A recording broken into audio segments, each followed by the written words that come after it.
Ya, Yesus berkata, tidak ada satu batu lagi yang akan berdiri di tempat itu untuk menjadi pusat penyembahan kepada Allah yang benar.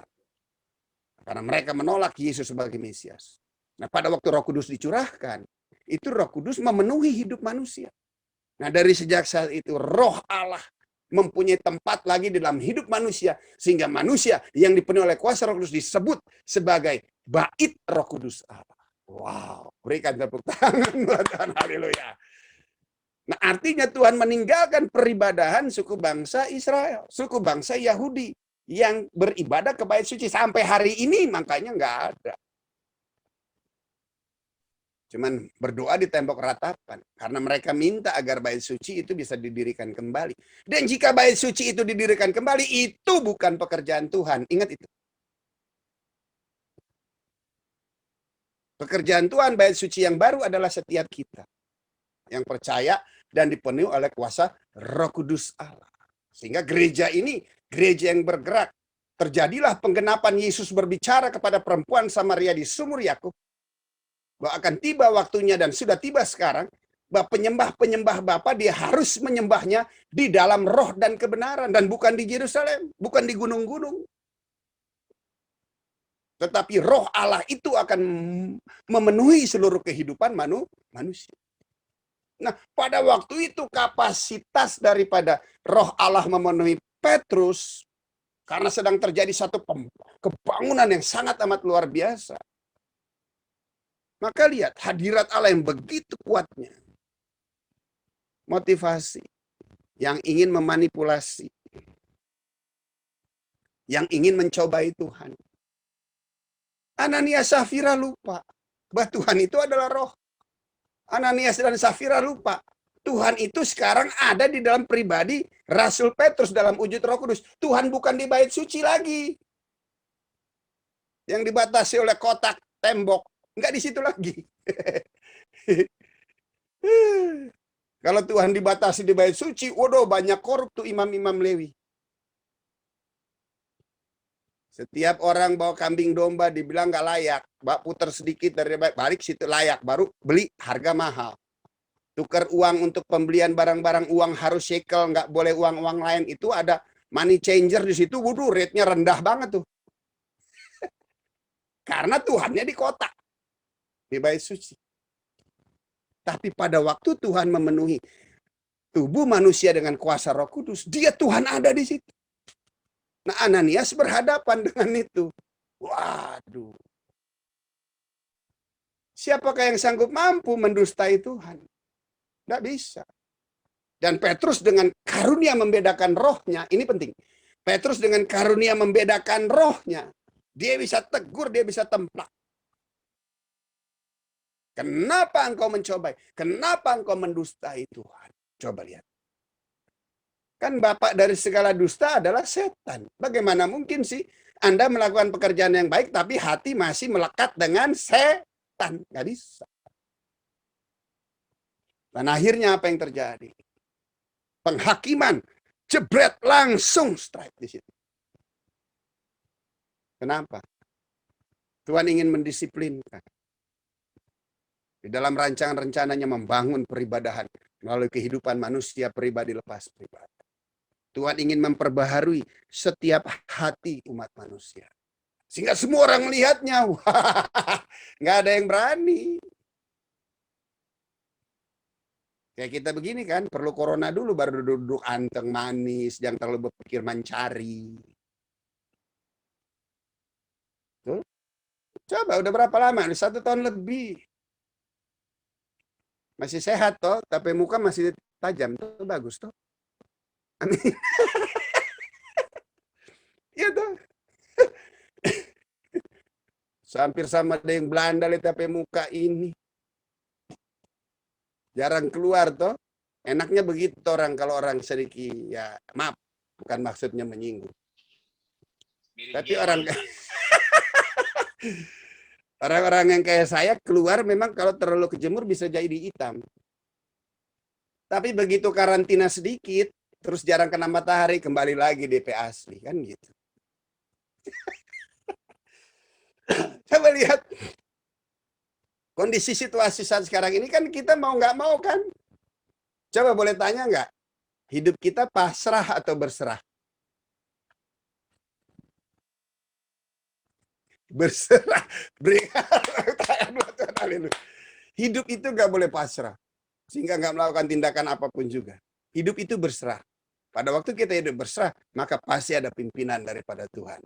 Untuk setiap kita. Jika Tuhan suruh kita diam di rumah, kita diam di rumah. Jika Tuhan suruh kita melangkah, kita melangkah. Dan jangan pernah lupa melakukan protokol kesehatan dengan ketat.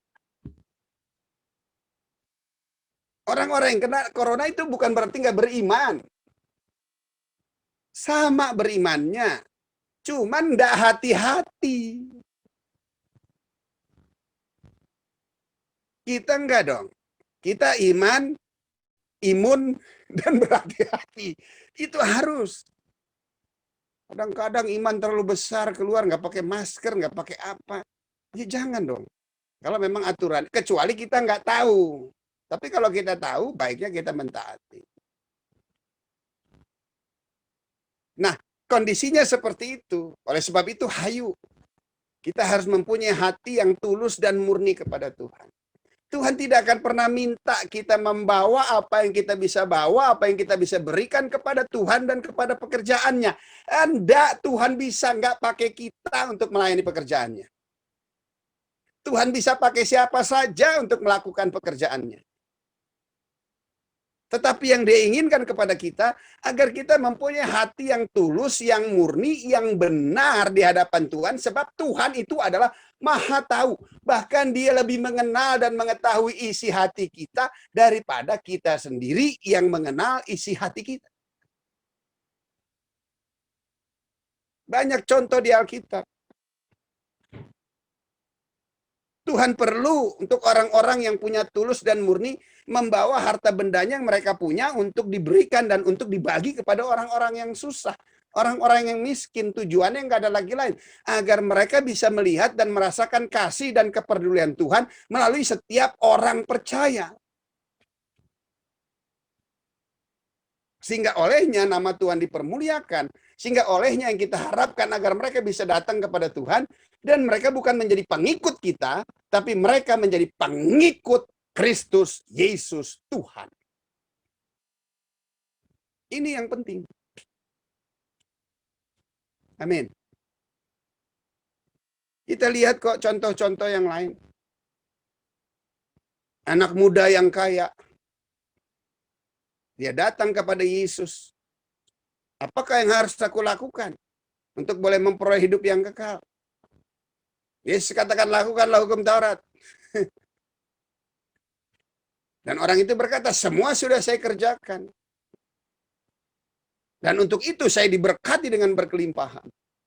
Dan Yesus berkata kepada orang kaya itu, masih ada satu hal lagi yang kau harus lakukan. Apa itu? Jualah hartamu dan berikanlah itu kepada orang miskin. Wah lu.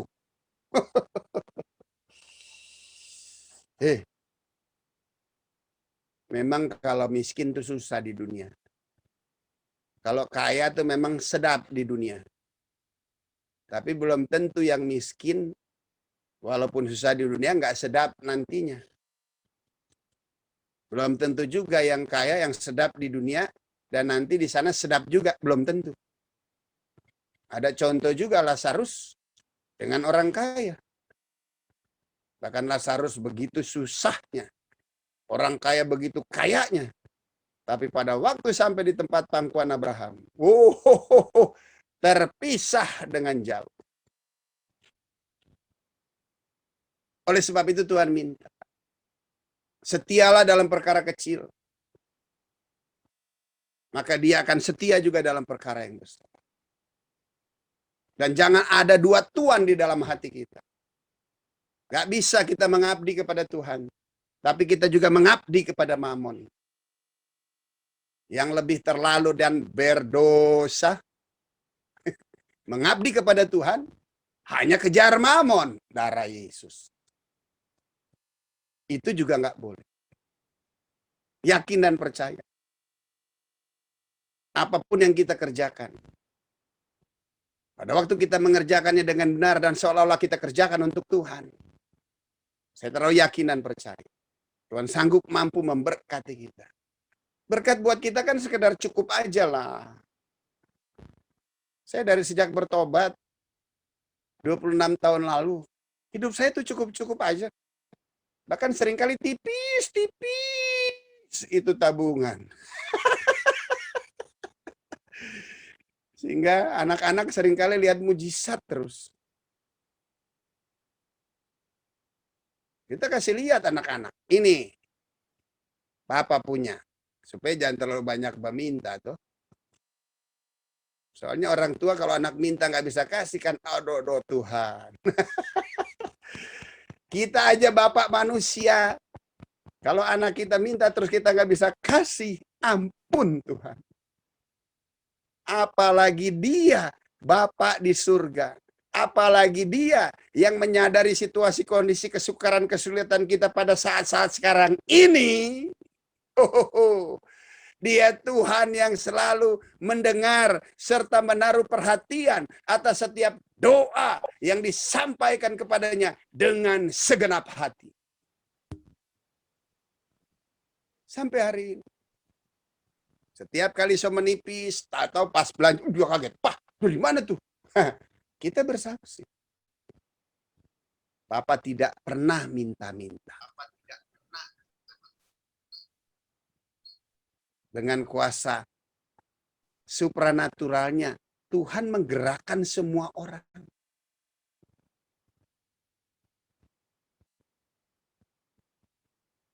Saya nggak tahu kenapa yang membuat mereka tergerak, tahu-tahu minta nomor.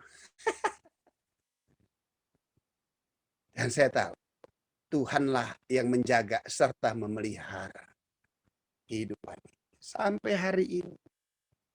Tidak punya gereja, tidak menerima persepuluhan, tapi justru mengembalikan persepuluhan ke gereja. Tidak pernah minta-minta jadwal. Tapi fakta hari ini saya berkhotbah di PDPK. Amin.